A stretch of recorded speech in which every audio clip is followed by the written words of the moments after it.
Morning all. Plenty to get on with this morning, but before we do, breaking news on the state of the UK economy now and the cost of living crisis. Let's speak now to our economics editor, Ed Conway, joining us through the screen. How are you doing this morning, Ed? Explain exactly what these figures are and what we're learning. Yeah, I'm afraid it's quite bad news. We were due to get the state of the economy, gross domestic product, and how much it's expanding or contracting by. This is the best measure of just how well we are doing. You know, it's a measure of how much income is being generated across the economy. The previous month, which is to say March, those are the previous figures we had, showed a contraction of 0.1%. Well, the latest figures show a contraction of 0.3%. Let me just show it to you on this chart here. Here you can see it. There was minus 0.1% in March, and in April it's down by 0.3%. So a contraction. It's actually worse than economists had expected. They thought that perhaps it might be a little bit of an increase, but this just underlines those concerns a lot of people have that the economy might now be heading towards, if not a recession, then certainly a period of contraction or stagnation. Remember the OECD, that big organisation looking at economics, they said that the UK would face the weakest growth in any developed economy next year and might face a potential period of basically flatlining. Well, this is showing that we are already seeing some fall in the amount of income we're generating across the economy. And economists will be concerned about it because obviously it comes amid many concerns about the cost of living. It comes with households being severely pressed by higher costs of energy, and of course with businesses across the country struggling to satisfy, to try and actually kind of generate the demand that they need to try and keep this bounce back in the economy going. So that is a cause for genuine concern. The numbers just out from the Office for National Statistics, and as I say, worse than expected. There had been an expectation that the economy would actually expand in the month of April, but these monthly numbers suggesting that it contracted by 0.3%. And as you can see, it is the biggest contraction it looks like since December in terms of monthly numbers for GDP. So a bit of a disappointment there. To put it mildly, Ed, so what then are the tools at the Treasury's disposal, at the Prime Minister's disposal, to try and do something about this in the short term? Well, I mean, in short, you know, the government has already put a lot of fuel in there. They have announced that they are going to be subsidising energy bills to the tune of £400. That's obviously coming on later in the year. They've also produced extra money that's going into people's council tax as well. So you have government stimulus coming through, but the reality is there is a big fall off in demand at the moment, and it's a UK story in particular. But to some extent, we are seeing something like this elsewhere around the world as well. Many other economies are starting to weaken, perhaps not necessarily as quickly as the UK, but nonetheless, you're seeing the same thing. And why is this? It's because we have a massive energy price shock right now. Energy prices have gone through the roof. And as a result of that, that's something that we all notice, obviously, in our household bills. But companies around the country notice it as well, because everyone has to, one way or another, pay for energy. And that is basically causing or helping contribute to this. You've had really strong growth just last year, in these months last year, but now look at where we are at the moment, two successive months worth of contraction. It's not quite in recession territory yet, because we need to actually get the quarterly numbers. So when people talk about recessions, they tend to mean two successive quarters of contraction. We're talking here about months. So we're yet to get the rest of the months in the current quarter we're in at the moment. We need a couple more months for that. But if that continues, obviously, then we're talking about a quarter of contraction, and then that's one step closer to a recession. Just a little bit of detail, because this is data that's just come in literally a few minutes ago. In terms of what's contributing to it, services, so that's the main part of the economy, 80%. That is the main thing, falling by 0.3%. But we'll bring you more data and more detail on this as we have it. As I say, disappointing news that the economy is falling at the moment. Ed, thanks very much indeed. Clearly a big day in terms of the economy, a big day also in terms of Northern Ireland. What will it take to get Stuart back up and running? Today we will have perhaps the first idea of how the government is going to deal with the problems as identified by them with the withdrawal agreement with the protocol. Here's our correspondent, Stephen Murphy. If you want to know who's doing the heavy lifting on the protocol, you should speak to a haulage firm and its staff grappling with a surge in red tape. The protocol hurts our customers, and it hurts our customers moving goods between Britain and Northern Ireland. For Peter, new legislation from London could offer some hope. It's essential that something is done to ease the complex movements that happen between Great Britain and Northern Ireland, and the current position does not address those problems. It's expected the government's bill will contain provisions to effectively abolish the controversial Irish Sea customs checks. The EU will see that as a breach of law. Not so, according to the Northern Ireland Secretary. We as a government will be outlining our legal position and being very clear about why this is absolutely within the law. That earned him this riposte from Sinn Féin's leader. Brandon Lewis is talking through his hat, and not for the first time. The British government has refused to engage, has not been constructive, has sought a destructive path, and is now proposing to introduce legislation that will undoubtedly breach international law. Of course, there are also sectors here that see the protocol as offering them shelter from the Brexit economic downpour, offering companies unfettered access both to the UK market and the European market of 440 million consumers, an advantage enjoyed nowhere else in the United Kingdom. To them, new legislation risks upsetting that arrangement. Scrapping of checks would be welcomed by many, but the concern then will be potential economic countermeasures by Brussels. Stephen Murphy, Sky News in Belfast. It is only Monday, but already there are two big rows set to gather a bit of steam today. One over plans to send asylum seekers to Rwanda, the other over post-Brexit trade arrangements. And of course, we've just had those GDP figures dropping in the past couple of minutes. Very pleased to say we've hit the laptop with a hammer, and the Environment Secretary, George Eustace, joins us now on the programme. Good to see you, Mr Eustace. I wonder if we could start with those GDP figures. Obviously, they have now dropped, but a contraction of 0.3%, not what people were expecting, certainly not what people were wanting. Is it now time for the government to stop maintaining that this is the fastest growing economy in the G7? Well, look, the truth is that as we all come out of the pandemic globally, there are pressures on supply chains and a lot of inflationary pressure around the world, principally, of course, caused by that spike in the gas price. So we've known for some time that this is going to be a challenge, but it doesn't take away from the fact that actually we were successful at getting ourselves through the pandemic, the fastest vaccine rollout, and that put our economy in a strong position to recover. We've got unemployment that's at record lows, the lowest it's been since at least 1974. But of course, there are some real challenges ahead, and these GDP figures, of course, are a reminder of those challenges. Let's talk then on one of the major political issues of the day, and I promise we will come on to the announcement on your brief in a moment. The Northern Ireland Protocol, the government tabling the bill today to try and solve some of the problems with it. Can you explain to me, and indeed to Joshua Rosenberg, the legal commentator, how you can break an international agreement, the arrangement that we have with the European Union, in the form of the protocol, and it not be a breach of international law? Well, look, obviously, when the bill is introduced, we'll set out the legal, basis for that. And the Attorney General has been involved closely with this and has given her advice on it. But the crucial thing is we have to make this Northern Ireland Protocol work properly, because at the moment it's a serious threat to the Belfast Good Friday Agreement. And, we don't have the interministerial committees meeting, which is supposed to bring together politicians on both sides of the Irish border. Stormont's not sitting, and trade from GB to Northern Ireland has been severely affected. So we have to get a durable solution to this. We've been trying very hard with the European Union to get them to discuss. They're refusing to even change their mandate. And so we have to basically give clarity about what the protocol means, how it should be interpreted. Sure. Only the UK can do that. But just in terms of the action that you're taking today, do you not accept the fact, and everyone wants Stormont to be back up and running as soon as possible, but do you not accept the fact that given that a majority of the Assembly members that would be sitting at Stormont do not want you to take this action, that actually think that, business in Northern Ireland has got to grips with the protocol? In what way is that democratic? Well, actually, Brandon Lewis has been working with politicians right across Ireland and all of the parties, and they all recognise that if the protocol were to be fully implemented, it really wouldn't work.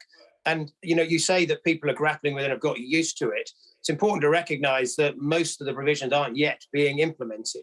So there are some standstill provisions that we have, which means we're not actually doing any checks at the moment when it comes to products going from GB to Northern Ireland. There are many other grace periods that are only temporary. And what we need is some longer-term permanent solutions, and that's what this bill would set out.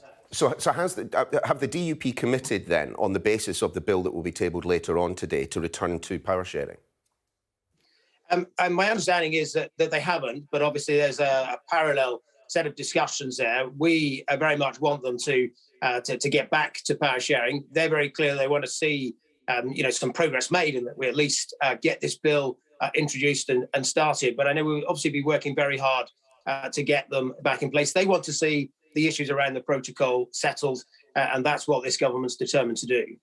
I do want to ask a little bit about the CBI, an organisation which has made a number of comments about the Northern Ireland Protocol over the course of its lifetime.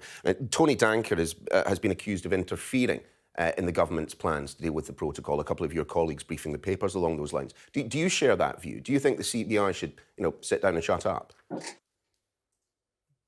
Well, look, I work very closely with lots of different businesses. And the truth is that most of the major retailers like Marks and Spencer's and Tesco and others who are sending quite complex composite loads of lorries to Northern Ireland, they know that the protocol, if implemented in its full way, wouldn't allow their business models to really continue. So businesses generally do want us to sort this problem out. Obviously, the CBI's a lobby group; it can set out its position, but we've obviously got access to the sort of right legal advice as to what we're doing, and we obviously have a much more knowledge, and we draw comment from a much wider pool of businesses than the CBI represents. The Rwanda repatriation flights, again heading towards the Court of Appeal today, it seems likely that there will be some form of legal action, over the coming weeks and months in terms of all of this. I mean, one question that keeps coming up to me is, why haven't you legislated to allow the government to do this? Why have you not legislated, passed a bill that, for example, you said, ignore these parts of the Human Rights Act, ignore these parts of the Modern Slavery Act, and move forward? I mean, you've got the majority to do it, so I don't understand why you haven't. Well, because the Home Secretary has looked at this, government lawyers have looked at this, and actually we think what we propose is in fact entirely lawful. And indeed, of course, there was a court challenge last week. The court upheld our right to take this step.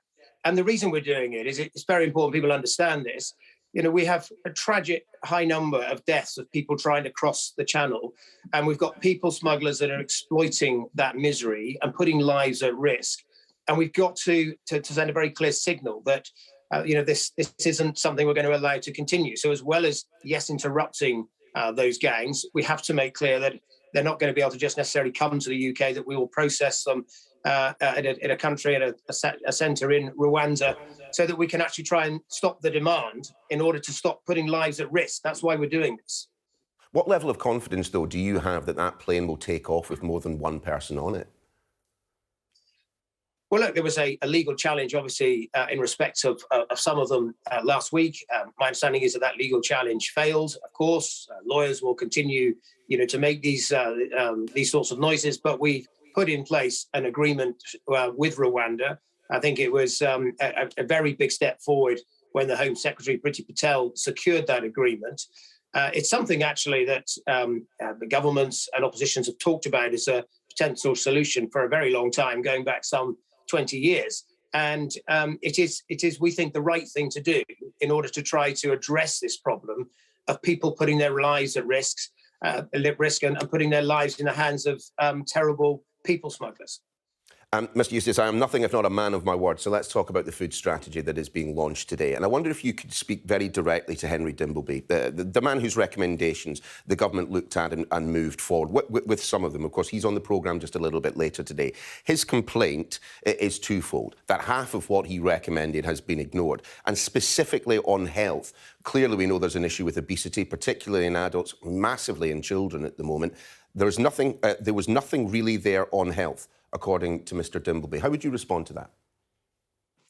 Well, of course, I've spoken directly to Henry Dimbleby about this. In fact, we take forward the vast majority of his recommendations. And so on health and obesity, for instance, he recommended a data partnership. That was his flagship recommendation.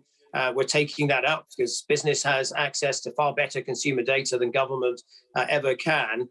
And of course, we've already introduced many things in this space. We've introduced new requirements on point of sale restrictions so that high fat, salt and sugar goods can't be given prominent display in supermarkets. That is already But why not the salt and sugar tax? Why not the salt and sugar tax? That's clearly something that the government has considered in the past.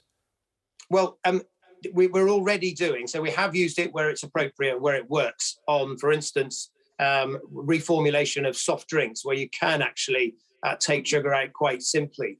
But there are many other products like chocolate, like certain cakes, where sugar is an ingredient to those, and there aren't actually any replacements for it. So we need to look at different approaches, like maybe portion size, and that's something that we're considering. And we also, though it's important to recognise, have put in place these points of sale restrictions. That's already driving some reformulation, and it's already driving changes in portion size. So supermarkets are reacting to this agenda by what we've already put in place. And of course, we've put in place these things since Henry Dimbleby made his original recommendations. George Eustace, always good to have you on the programme. Thanks very much for joining us. Thank you very much.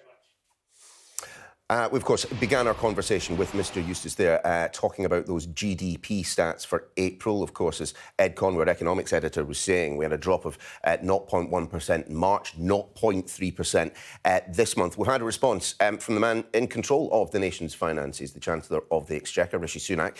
He said this: countries around the world are seeing slowing growth, and the UK is not immune from these challenges. I want to reassure people we're fully focused on growing the economy to address the cost of living in the longer term, while supporting families and businesses with the immediate pressures they're facing. We have a plan to turbocharge productivity, says the Chancellor, through investment in capital, people and ideas, so everyone across the country can benefit from a strong, healthy economy, he says. Let's quickly take you through the morning's papers, and we start this morning with the Financial Times. It reports that the Conservatives have criticised Boris Johnson's attempt to rip up the Northern Ireland Protocol. The Guardian also leading on the Northern Ireland Agreement, carrying a warning from the CBI, the Confederation of British Industry. The Telegraph also has that story on its front page. Their headline: European judges to be stripped of protocol powers, a move away from ECJ oversight. Rwanda flights may not get off the ground, the headline on the Eye, something we were just speaking to the Environment Secretary about. The Court of Appeal set later today to consider the government's new migrant policy. Well, the Daily Mail's headline summarises that story with the words: new Rwanda flight farce. Now, a former British soldier who died fighting Russian forces in Ukraine has been hailed as a hero. Jordan Gatley was shot and killed in the city of Severodonetsk after heading to Ukraine to help fend off Russian forces and train Ukrainian soldiers. In a statement, his family said, his team say they all loved him, as did we, and he made a massive difference to many people's lives, not only soldiering, but also by training the Ukrainian forces.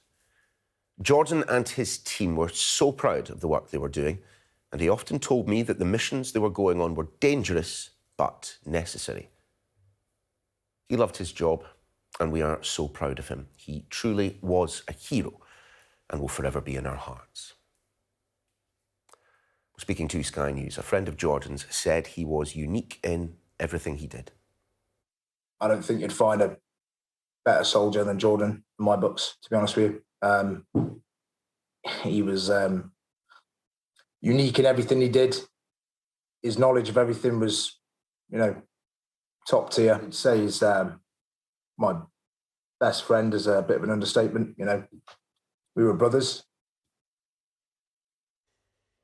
Well, intense fighting is continuing in Severodonetsk, with Ukraine's president saying his forces will defend the city inch by inch. The region's governor has said around 500 civilians are sheltering in the grounds of the Azot chemical plant. 40 children said to be among them.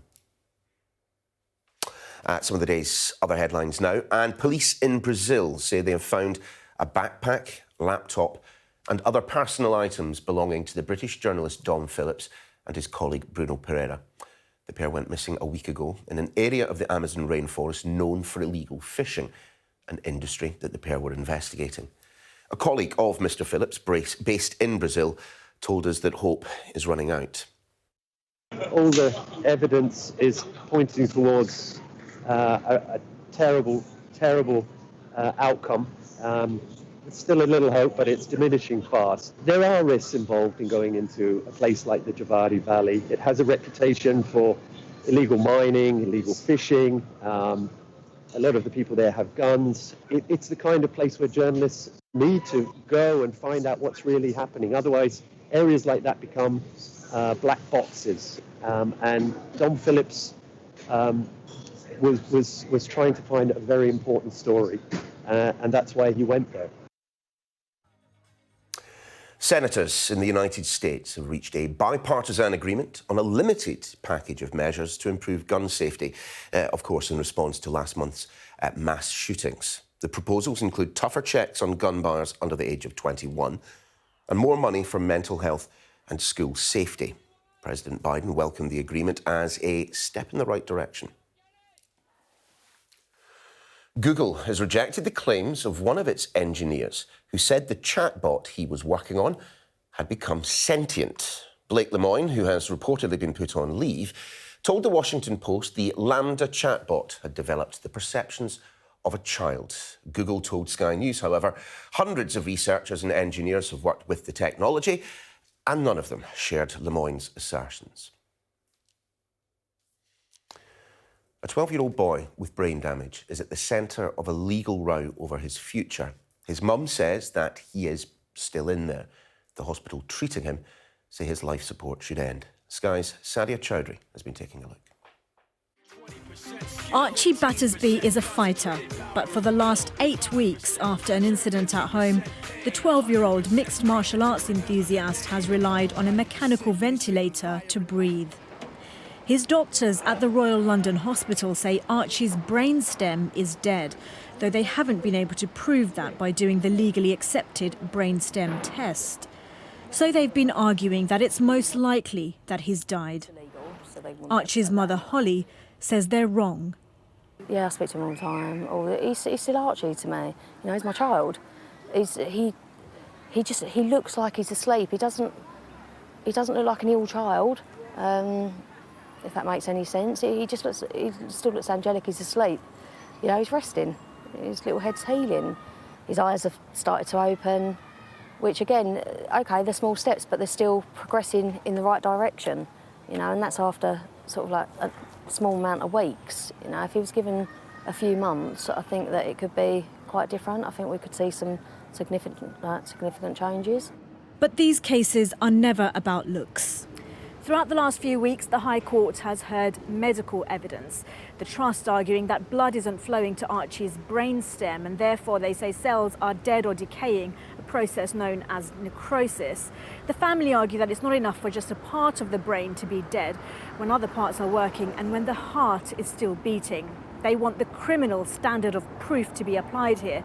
That is, for the Trust to prove its theory beyond reasonable doubt that Archie has died.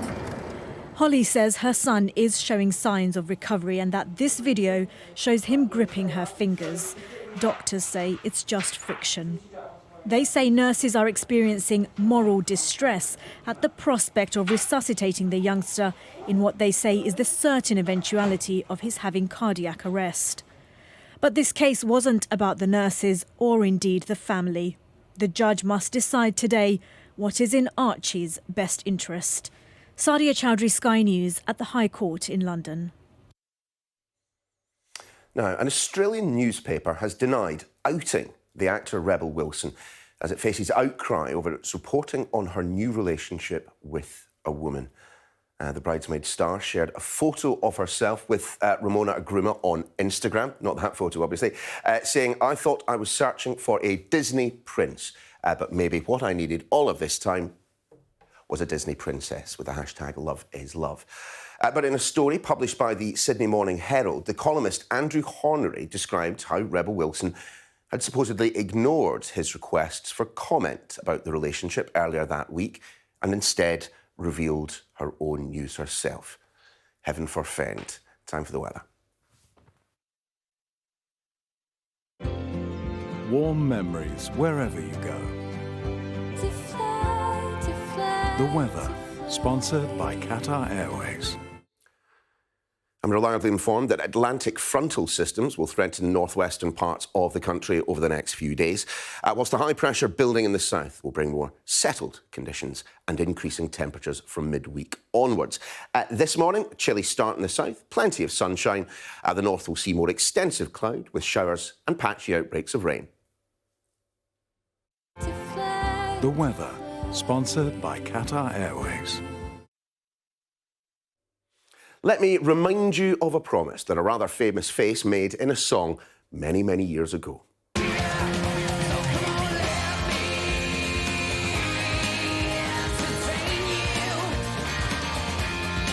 That's how we all dressed back then. Robbie Williams is going back on tour across the UK and Ireland this autumn, marking 25 years, a quarter of a century, can you believe it, since he began his solo career. Started off with the boy band Take That, left the group in the summer of 1995 to go solo, and of course, now one of the world's most decorated artists, having recorded 13 UK #1 albums. 13, can you believe it? A quick reminder as to our top stories this morning. New figures show the economy has shrunk for the second month in a row, with gross domestic profit falling by 0.3% in April. The government is to publish legislation which would allow ministers to overwrite parts of the Brexit agreement with the EU on Northern Ireland. An appeal hearing is expected to take place today after the High Court gave the go-ahead for the first flight removing asylum seekers to be processed in Rwanda. But before all of that, a government minister has told the programme there are real challenges ahead as new figures show that the economy shrank in April. The Environment Secretary, George Eustice, said the figures showing that gross domestic product was down were a reminder of those challenges.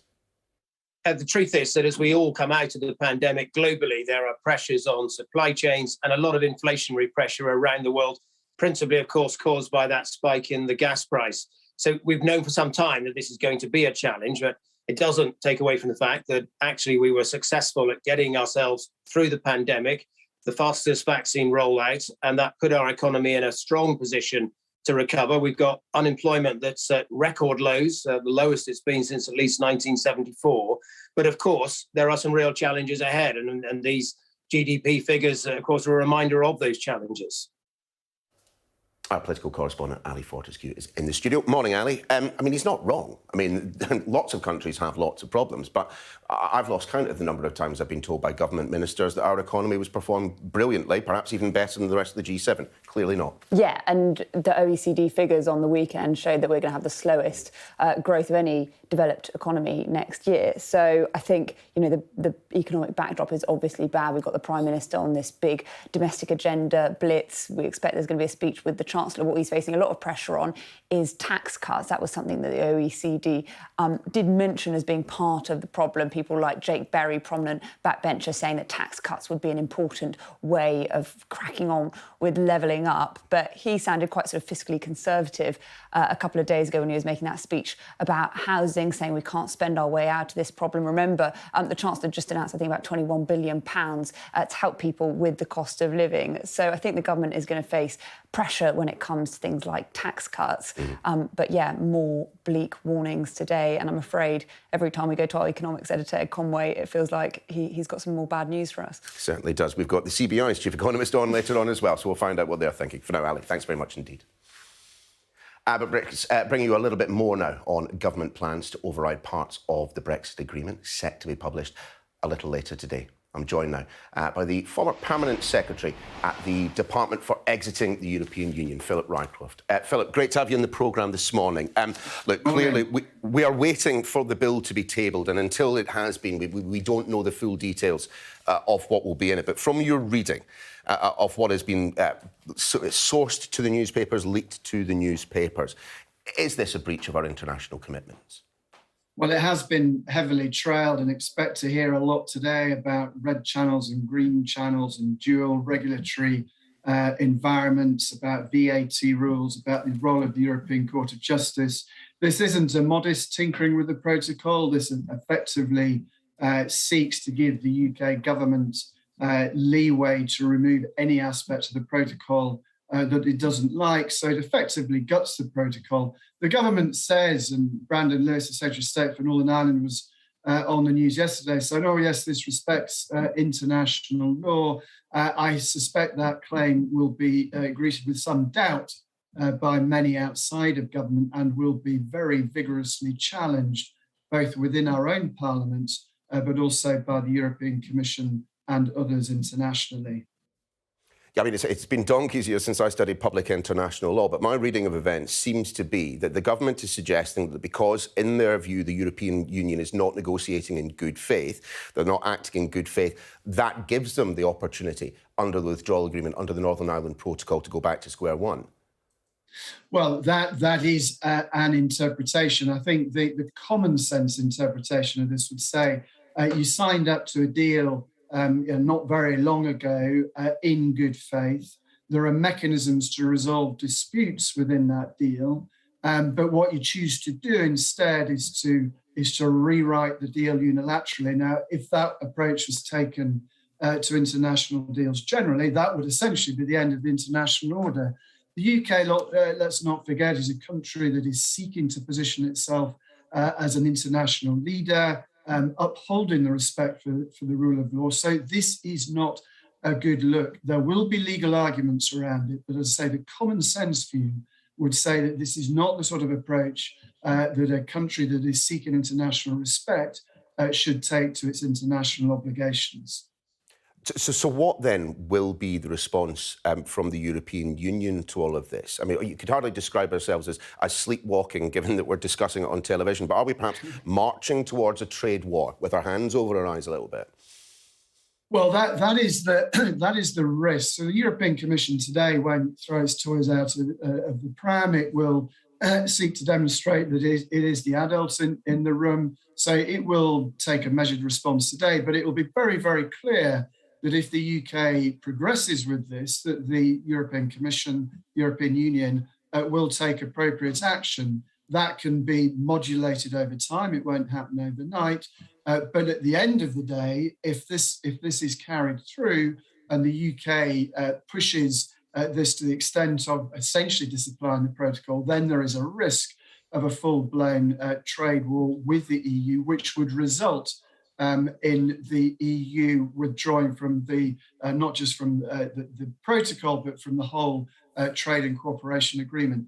And given the state of the UK economy, frankly, that's the last thing we need. And it's not just that eventuality in the months to come. It's the uncertainty in the run-up to that. And that uncertainty hitting not just businesses in Northern Ireland, but across the rest of the UK as well. One of the things that's happened since Brexit is investment levels in the UK economy have lagged behind where they should be. And it is investment decisions in particular that will be affected by that uncertainty. Philip Rycroft, great to have you on the programme. Thanks for joining us. Thank you. Well, let's stick, shall we, with those planned changes to the Northern Ireland Protocol. Try saying that, 7 o'clock on a Monday morning. I'm joined now by the Chief Executive of Manufacturing Northern Ireland, Stephen Kelly. Stephen, good to see you this morning. So what do you make of it? Of course, again, as I said to Philip Rycroft a couple of minutes ago, we are waiting to see the full text of the bill when it is laid before the House a little bit later on today. But on the basis of what you have seen, is this the type of action that the government should be taking right now? Well, it's not. The business community in Northern Ireland has come together like never before. We've been working very diligently, both the UK and the EU negotiators, and we believe that a negotiated outcome is still possible, and that anything that perhaps triggers that opportunity is really suboptimal. And the reality for businesses here in Northern Ireland is largely 2021 was the year that the protocol caused most offence. And 2022, they're getting on with the challenges of business today. There's opportunities here in the protocol for many sectors, as has been evidenced by our increase in exports and the growth in jobs. And we want to make sure that the benefits of the protocol are not thrown out when the UK government is trying to take this action through the Parliament. Stephen, when so many businesses in Northern Ireland are reporting a negative impact on their bottom line as a result of the actions taken under the Northern Ireland Protocol, and as we've been in this transition period, when so many people are reporting such a negative impact, why are there so few people who are minded to stand shoulder to shoulder with the government and go back to square one to rip up the agreement that they signed? Well, there aren't so many businesses that are having that negative impact. There are a number of businesses, there are a number of sectors that have an impact more than others. But just take the manufacturing community, 80% are saying that the protocol is a benefit and an opportunity for them. Same numbers come out from the Northern Ireland Chamber of Commerce. So the narrative that appears certainly in Parliament and perhaps across some of the media in the rest of the UK is that the protocol is really damaging, but the reality is somewhat different. What we need, Niall, is that the negotiators need to spend the time now. This bill is in Parliament from 3:30 today.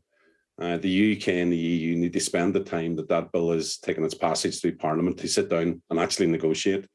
They should involve the business community and actually understand how goods are moved, not just across the Irish Sea, but across the rest of Europe as well.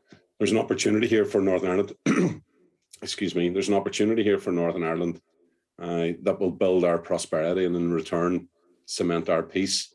And anything that potentially undermines that by taking unilateral action is suboptimal in our view. And we want to make sure that whatever we end up with come the end of this summer or come the end of this year is something that we can build upon and really grow the Northern Ireland economy.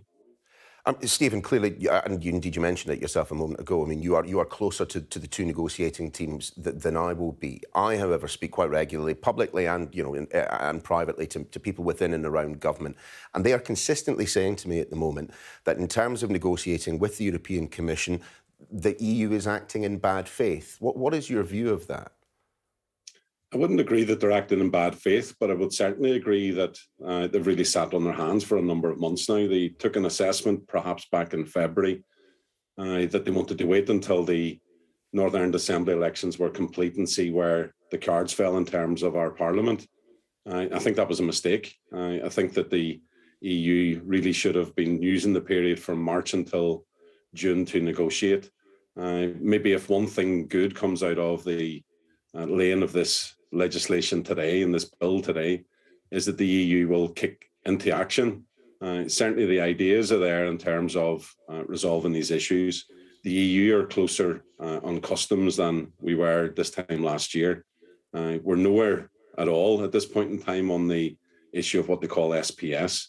Mm-hmm. So hopefully if this bill does one thing, it actually brings an attention and a focus, not just in Brussels, but across EU capitals. This issue needs to be resolved. They need to reach and stretch to a place that's probably not visible to them just now. And if we do that, we can actually create the conditions that will allow everybody in Northern Ireland to enjoy the benefits of the protocol. Stephen Kelly, Manufacturing Northern Ireland. Thank you so much for joining us this morning. Good to see you. Let's return to our discussions around Ukraine. And Ukrainian police continue to investigate the actions of Russian troops in the early days of the invasion. At the end of February, Kremlin forces were trying to enter the capital and killed many people, most of them civilians, as they tried to escape. It's believed that Russian soldiers burned a lot of the cars with the people they'd killed still in sight. Thousands of Ukrainians used the M06 highway, which runs west of Kyiv, to flee the Russian advance. From there, our chief correspondent, Stuart Ramsay, reports. They've rebuilt the bridge now. The motorway traffic to the west of Kyiv looks normal. But when the history of this war is written, a chapter will be saved for the M06 and the E40 highway. A killing ground for Russian soldiers that Ukraine will never forget. The police say the attacks on civilians along this road lasted from February 28th to about the end of the first week of March. Я такого ще не бачив. І ми коли навіть виїжджали звідси, Ми вже бачили цю дорогу, ми вже бачили ці трупи, ці автомобілі. Під пострілами ми виїжджали на інше безпечне місце. І вже коли поверталися, щоб робити свою роботу, це був жах. Тут було все розбомблено, тут дорога повністю була зруйнована, було дуже багато трупів. They've saved the cars that were shot up by the Russians in a series of breakers' yards. Most are burnt out, but many are as they were. The possessions of the families still inside. The blood on the seats is dry now. The bullet holes are cold. Well, these cars are all part of an investigation into what happened on the main road that takes you into the west of Kyiv. That's the M06 and the E40. These are mainly, almost exclusively being driven by civilians. Many of them were hit by tank rounds, set on fire, or just shot up. We know that a man, we're not certain which car, but one of these, a man was killed, and there's video showing him dead on the side of the road. This is a family vehicle. You can see inside. We know that large numbers of families were shot and many of them killed as they tried to escape as the war got nearer. And this is the car I was driving in as well. Five of us got out of this. I must admit, it's quite amazing, really. I got out this side, but everywhere we had been, there's bullet holes in the seats, etc. Also up in the roof. It was a professional hit. The police certainly, no doubt about that. What's interesting is, what the soldiers will tell you, is the grouping of the bullets. So the first sets of bullets were to try to kill the driver, which would be these ones to the right, and then left to the passenger seat, and then slightly across. And you can see we were probably, certainly, Richie Mockler, our cameraman, who was in the front, was pretty much saved by the engine block, which took quite a lot of the rounds. In the days that followed the attack on us, police say 20 people were killed on the same short stretch of road. Locals filmed this vehicle as it was set on fire. It belonged to a family they knew had been trying to get away. They were shot at by Russian soldiers. Sergei Stotsky and his baby daughter Anna were injured but survived and were allowed to leave by the Russians after pleading with them. Sergei's wife Lena was killed immediately, and witnesses say her body burnt in the car. She was just 28 years old. I have a reason to live, and I try to recover as fast as possible, just because I have a small child and I need to protect her, because I couldn't protect my wife. And, I feel guilty about this. The war is far from over, of course. For now, it's moved to the east, but it could easily return. The locations and the memorials aren't part of history yet. We're still on the first draft. Stuart Ramsay, Sky News, Kyiv. And more from Stuart and the team on the website. But now, McDonald's, remember them? They've reopened their doors in Russia, but under a new name. The company pulled out of the country when, of course, sanctions were imposed over Russia's invasion of Ukraine. 15 branches were bought by a Russian businessman, and they began serving big queues on Sunday under their new name, Vkusno and Tochka, which translates as tasty, and that's it. Yeah, not so sure the McDonald's will be panicking terribly about this one. But let's remain talking about the economy. And as we've seen this morning, the outlook is looking increasingly bleak for the UK. And the CBI, the Confederation of British Industry, has significantly downgraded their forecast for growth for the remainder of this year and the next. We're joined now by the Chief Economist at the CBI, Rain Newton-Smith. Rain, great to have you on the programme this morning. Of course, along with Europeans this morning, we've also had the GDP. We've also had GDP figures out. 0.3% contraction in April. Not quite what people were necessarily expecting, Rain. Yeah, we're still seeing a weak economic outlook at the moment. And we do think the economy as a whole will grow this year. So we'll grow by about 3.7% this year. But then we should see growth of only 1% next year. And I think, look, we have seen a contraction on the month in GDP in the latest figures. And I think what is clear, because of the high inflation we're seeing here in the UK, for many households this year, it will feel like a recession. We're going to see the biggest squeeze on household incomes we expect since records began. And as a consequence of that, consumption, household spending is likely to shrink every quarter for the next 4 quarters. And that's why it's so important that we keep business investment going and flowing throughout our economy so that we can see that return to growth and productivity and increasing living standards here in the UK, which I think we all want to see. We've had the Environment Secretary on the programme this morning. When asked about those figures, his view was pretty close to that of the Chancellor of the Exchequer. You know, countries around the world are seeing slowing growth. The UK is not immune from those challenges, essentially saying, look, we've all got to kind of grin and bear it. I mean, to what extent is that true?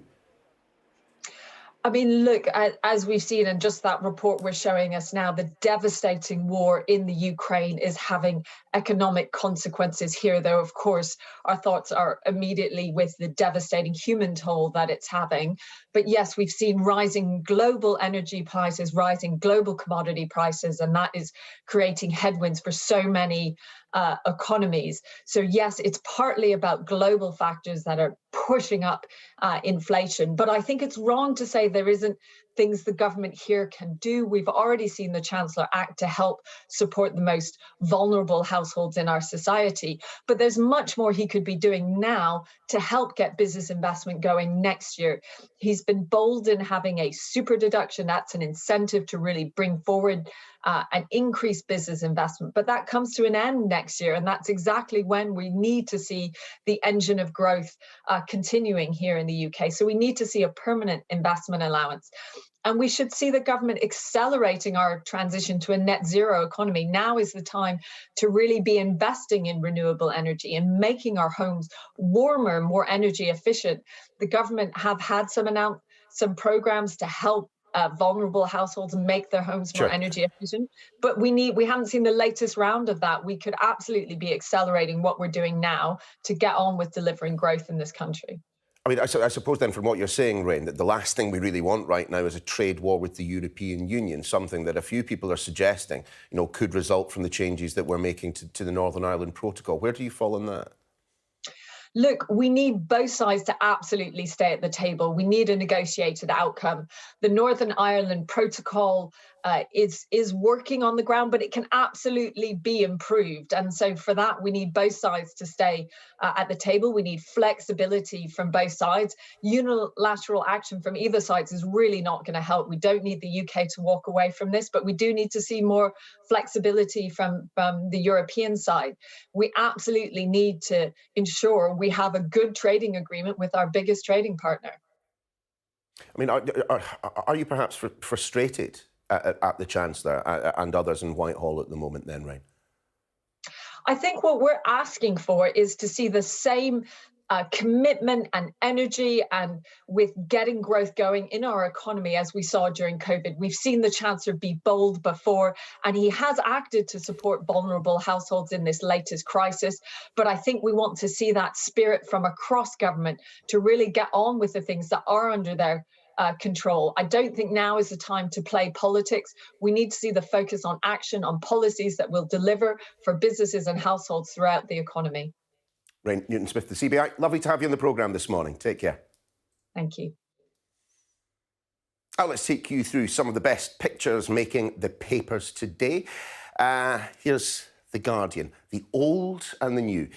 They've got a picture of the 74 Criterion du Dauphiné cycle race passing a horse rider in the Haute-Soif in France. The old becoming the new. The Telegraph has this shot of Paul on the right there, and the Mini Cooper S, which took part in the 1986 Monte Carlo rally and has been restored, as you can see, to its former glory by Neville, chap on the left there. The pair took the Mini down to the New Forest for the 40th National Mini Day. And finally, the old with the old. The Times has this fantastic shot of a Hurricane and a Spitfire from the Battle of Britain Memorial Flight at Teesside on Saturday.